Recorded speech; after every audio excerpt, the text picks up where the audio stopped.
નમસ્તે મિત્રો, મારી યુટ્યુબ ચેનલમાં તમારું સ્વાગત છે. રાતના 2 વાગી રહ્યા હતા. વીર પોતાના રૂમમાં સૂઈ રહ્યો હતો. ધીમો ધીમો મંદ પવન આવી રહ્યો હતો, પણ વીરના ચહેરા ગભરાટ હતી અને તેના ચહેરા પર પરસેવો છૂટી રહ્યો હતો, કારણ કે તે એક સ્વપ્નમાં ખોવાયેલો હતો.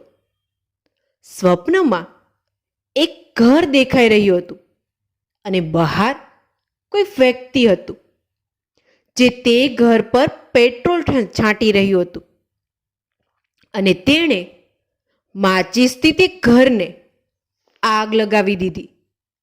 વીરની સામે આ બધું બની રહ્યું એવું તેને લાગ્યું, પણ જ્યારે તેણે ધ્યાનથી જોયું તો ઘરની અંદર એક વ્યક્તિ હતો. તેનો ચહેરો જાણીતો લાગતો હતો, પણ તે સાફ દેખાઈ રહ્યો ન હતો. તે ધીમે ધીમે નજીક જવા લાગ્યો અને જ્યારે પેલા વ્યક્તિનો ચીસો પાડતો ચહેરો તેને સાફ દેખાઈ રહ્યો હતો, ત્યારે તેના મોંમાંથી એક નામ નીકળી ગયું અને તે હતું સંદીપ મિશ્રા. વીર ઘર તરફ દોડ્યો તેને બચાવવા, પણ અચાનક જ તેનો પગ લપસ્યો અને તે એક ઊંડી ખીણમાં પડી ગયો અને તરત જ વીરની આંખો ખુલી ગઈ. તે જાગી ગયો. તેના ચહેરા પર પરસેવો છૂટી રહ્યો હતો. તેના હૃદયના ધબકારા વધી ગયા હતા. વીરને સમજાઈ રહ્યું ન હતું કે તેની સાથે શું થઈ રહ્યું છે. તેની ગભરાટ વધવા લાગી. તે ઊંડા શ્વાસ લેવા લાગ્યો. થોડા સમય પછી તેના ધબકારા નોર્મલ થયા અને તે ઊભો થઈને તૈયાર થવા જતો રહ્યો. તે તૈયાર થઈને બહાર આવ્યો અને પોતાની કોફી બનાવીને લિવિંગ રૂમમાં આવ્યો અને સોફા પર બેસીને ન્યૂઝપેપર વાંચવા લાગ્યો. ન્યૂઝપેપર વાંચતા વાંચતા તેની નજર એક ખબર પર પડી. એ જોઈને ફરી તેનો ચહેરો ફિક્કો પડી ગયો, કારણ કે તે ખબરમાં જે લખ્યું હતું તે એ જ ઘટના હતી જે તેણે સ્વપ્નમાં જોઈ હતી. સંદીપ મિશ્રા નો ફોટો પણ ન્યૂઝપેપરમાં આપ્યો હતો. સંદીપ મિશ્રા એ વીરનો કોલેજ ફ્રેન્ડ હતો, પણ છેલ્લા 1 વર્ષથી તેની સાથે કોઈ કોન્ટેક્ટ ન હતો. પણ આજ અચાનક તેણે જે સ્વપ્ન જોયું અને તે જે હકીકતમાં બની ગયું એ જોઈને વીરને ઘણો આઘાત લાગ્યો. તેણે તરત જ પોતાના ફોન ઉઠાવ્યો અને એક નંબર ડાયલ કર્યો. હેલો વિવાન, ગભરાતા કહ્યું. શું થયું? તારો અવાજ કેમ ગભરાયેલો છે? વિવાને ફોન રિસીવ કરીને વીરની અવાજ સંભળાતા કહ્યું. યાર, ફરી એક સ્વપ્ન આવ્યું. અને એ પણ? વીરે કહ્યું. શું? વીર આ વખતે કોણ હતું? વિવાને ગભરાતા કહ્યું. સંદીપ મિશ્રા. વીરે કહ્યું. શું? સંદીપ? અરે યાર! વિવાને આશ્ચર્ય સાથે કહ્યું. એક કામ કર, તું જલ્દી હોસ્પિટલ આવ. વીરે કહ્યું. ઓકે, હું હમણાં જ પહોંચું છું. વિવાને કહ્યું. થોડી વાર પછી વીર બાઇક લઈને સિટી હોસ્પિટલ પહોંચ્યો. હકીકતમાં છેલ્લા 6 મહિનાથી વીરને ઘણા બિહામણા સ્વપ્ન આવી રહ્યા હતા અને થોડા સમયથી તેને એવા સ્વપ્ન આવ્યા કે તેમાં તેના કોઈના કોઈ કોલેજ ફ્રેન્ડની મોત થઈ જતી હતી અને હકીકતમાં એ વ્યક્તિની મોત થઈ હતી. વીર એક મનોચિકિત્સક પાસેથી સારવાર લઈ રહ્યો હતો. થોડા સમય તેને રાહત મળી, પણ આજ ફરી સ્વપ્ન આવ્યું અને એ એક હકીકત બની ગયું. વીરના 3 કોલેજ ફ્રેન્ડ આમ મરી ચૂક્યા હતા. તેને સમજાઈ રહ્યું નહોતું આ શું થઈ રહ્યું છે. અચાનક કોઈએ વીરને પાછળથી બોલાવ્યો. તેણે ફરીને જોયું તો પાછળ વિવાન હતો. તેને જોતા જ વીર તેને વળગી ગયો. તું ચિંતા ના કર, બસ આ બધો એક વહેમ છે, વિવાને આશ્વાસન આપતા કહ્યું. પણ યાર, વીરે કહ્યું, તું ચિંતા ના કર, આપણે ડોક્ટર દેસાઈને મળી લઈએ એટલે તને ખબર પડી જશે. વિવાને કહ્યું. ઓકે, વીરે કહ્યું. બંને હોસ્પિટલની અંદર જતા રહ્યા. વિવાન પણ વીરનો કોલેજ ફ્રેન્ડ હતો, પણ બંને વચ્ચે દોસ્તી સારી હતી. વિવાન હંમેશા વીરની મદદ માટે તૈયાર રહેતો અને જ્યારથી આ સ્વપ્નનો સિલસિલો ચાલુ થયો ત્યારથી તે વીરની વધારે કેર કરવા લાગ્યો. કારણ કે કોલેજમાં એક એક્સિડન્ટમાં વિવાન બહુ ઘાયલ થયો હતો અને તેના લીવર પર ઘણું ડેમેજ થયું. વીરનું બ્લડ ગ્રુપ અને બાકીના ટેસ્ટમાં વિવાન સાથે મેચ થયું હતું, એટલે તેણે લીવર ટ્રાન્સપ્લાન્ટમાં વિવાનને મદદ કરી. વિવાન પોતાની આ જિંદગીને વીરનો ઉપકાર માનતો હતો અને આજે આ પરિસ્થિતિમાં વીરની હાલત જોઈને તે બહુ દુઃખ થતું હતું. તે બંને ડોક્ટર દેસાઈના કેબિનમાં પહોંચી ગયા અને વીરે તેની સાથે બનેલી બધી ઘટના કહી. વીર, સંદીપને તું ઘણા સમયથી મળ્યો નથી અને હાલમાં તે કોઈ એવું મૂવી અથવા ઘટના જોઈ હશે જેમાં ઘરમાં આગ લાગી રહેશે અને તું એ સ્વપ્નમાં ઇમેજ કરી લીધું અને સંદીપને ઘણા સમયથી મળ્યો નથી એટલે તને એનો ચહેરો દેખાઈ ગયો, ડોક્ટર દેસાઈએ કહ્યું. પણ ડોક્ટર, આ 3જી વાર મારી સાથે એવું બન્યું છે, વીરે કહ્યું. વીર, મારી પાસે એવા બહુ લોકો આવે છે જે આમ માનસિક રીતે પીડાય છે. આજની લાઈફ જ એવી થઈ ગઈ છે કે બધાની લાઈફમાં તણાવ છે. તે કોઈના કોઈ રીતે વ્યક્તિના જીવન પર પ્રભાવ કરે છે અને તારી સાથે પણ આ બધું થઈ રહ્યું છે.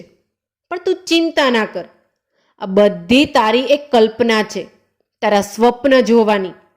કોઈની પણ મોત નથી થઈ રહી, ડોક્ટર દેસાઈએ કહ્યું. વીરને હંમેશા આ જ સવાલ મળતો હતો. ડોક્ટર પાસેથી પણ તે હવે આ સાંભળીને થાકી ગયો હતો. તે બંને બહાર આવ્યા. વીર, તું ચિંતા ના કર, આ બસ તારા તણાવ અને ટેન્શનના કારણે છે. મેં તને કેટલી વાર કહ્યું, તું એક બ્રેક લે અને કોઈ હિલ સ્ટેશન પર જા અને આરામ કર, બધું ઠીક થઈ જશે. આમ કહીને તે મને અડધા દેશનો પ્રવાસ કરાવી દીધો છે, વીર મુશ્કેલથી સ્માઇલ કરીને કહ્યું. તે થોડા આગળ વધ્યા અને વીર કોઈક સાથે અથડાઈ ગયો. સોરી સર, વીરે કહ્યું. વીર? વીર નંદા? સામેવાળી વ્યક્તિએ કહ્યું. હા, પણ તમે કોણ? વીરે થોડા આશ્ચર્ય સાથે કહ્યું. હું ડોક્ટર રાજ મહેતા. રાજ મહેતાએ હાથ આગળ લંબાવતા કહ્યું. વીરે પણ તેની સાથે હાથ મિલાવ્યા અને તેને પૂછ્યું, તમે મારા વિશે કઈ રીતે જાણો છો? ડોક્ટર દેસાઈ સાથે તારા કેસ વિશે વાત થઈ હતી. મારી? મેં તારો કેસ બહુ સ્ટડી કર્યો. મને લાગી રહ્યું છે તારા સાથે જે બની રહ્યું છે એ કોઈ સંયોગ નથી, પણ તારા અતીતનું કોઈ એવું પેજ છે જે તારી લાઈફની બુકમાંથી ફાટી ગયું છે. રાજ મહેતાએ કહ્યું. હા, તમે શું કહી રહ્યા છો? વિવાને કહ્યું. આ જ હકીકત છે, કારણ કે જે રીતે વીર સાથે આ બધું બની રહ્યું છે તે કોઈ સાધારણ વાત નથી, રાજે કહ્યું. માફ કરજો, પણ મેં તમને આ હોસ્પિટલમાં પહેલા જોયા નથી. વિવાને થોડું શંકાસ્પદ થતાં કહ્યું, હું થોડા સમય પહેલાં જ અહીં જોઈન થયો છું. હું એક મનોચિકિત્સક છું. રાજે કહ્યું, તમારો મતલબ આ બધું જે થઈ રહ્યું છે એની પાછળ કોઈ કારણ છે? વીરે કહ્યું, હા, તારા અતીતનો કોઈ કિસ્સો કે જે તે ભૂલી ગયો છે અને આ બધી ઘટના તેની સાથે સંકળાયેલા છે. રાજે કહ્યું, પણ મને યાદ છે ત્યાં સુધી વીર સાથે એવી કોઈ પણ ઘટના બની નથી જેમાં તેની યાદશક્તિ પર કોઈ અસર પડી હોય. વિવાને કહ્યું, આનો પણ એક રસ્તો છે. મને લોકોને સંમોહિત કરતા પણ આવડે છે. હું વીરને સંમોહિત કરીને તેને તેના અતીતમાં લઈ જઈશ અને જે ઘટનાને કારણે આ થઈ રહ્યું છે તે જાણવાની કોશિશ કરી. રાજે કહ્યું, પણ વિવાન બોલવા ગયો, પણ વીરે તેને વચ્ચે અટકાવ્યો. હું તૈયાર છું. આ રહસ્ય જાણવા હું કંઈ પણ કરવા તૈયાર છું, વીરે કહ્યું. રાજે તેને પોતાની કેબિનમાં આવવા કહ્યું. વિવાન પણ તેની સાથે જઈ રહ્યો હતો, પણ રાજે તેને અટકાવ્યો અને કહ્યું, આ ટ્રીટમેન્ટમાં કોઈ બીજું હશે તો અમે ઠીકથી ધ્યાન નહીં લગાવી શકીએ. આટલું કહીને રાજ અને વીર જતા રહ્યા. પણ વિવાનને આ ડોક્ટર કંઈક અજીબ લાગ્યો. સાંજે વિવાને વીરને કોલ કર્યો. હા, ક્યાં છે તું? વિવાને કહ્યું, ઘરે છું યાર. વીરે કહ્યું, શું કહ્યું પેલા રાજ મહેતાએ? વિવાને કહ્યું, કંઈ નહીં યાર, એ તો કહે છે મારા અતીતમાં એવું કંઈ બન્યું નથી.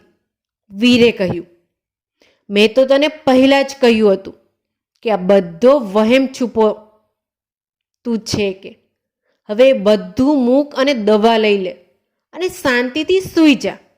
વિવાને કહ્યું, હા યાર, એ તો ભૂલી જ ગયો. વીરે કહ્યું. ત્યારબાદ વીરે ફોન કટ કરીને પોતાની દવા લીધી અને સૂઈ ગયો. આ તરફ સિટી હોસ્પિટલમાં ડૉક્ટર દેસાઈના કેબિનમાં બે વ્યક્તિઓ વખતચીત કરી રહ્યા હતા. આખરે આ કંઈ કઈ રીતે બની શકે છે? રાજે ગુસ્સો કરતા કહ્યું, મને લાગે છે તને કોઈ ગલતફહેમી થઈ છે. દેસાઈએ કહ્યું, કોઈ ચાન્સ જ નથી. મેં આટલું રિસર્ચ કરીને આ બધું કર્યું, પણ આ કઈ રીતે ખોટું હોઈ શકે? વીરની અતીતમાં એક કિસ્સો સામે આવ્યો જ નહીં. કેમ?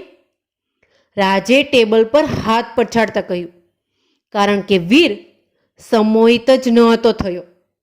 અચાનક જ દરવાજા ખુલ્યો અને વિવાને અંદર આવતા આવતા કહ્યું, તું અહીં? રાજે આશ્ચર્ય સાથે કહ્યું, હું એકલો નથી.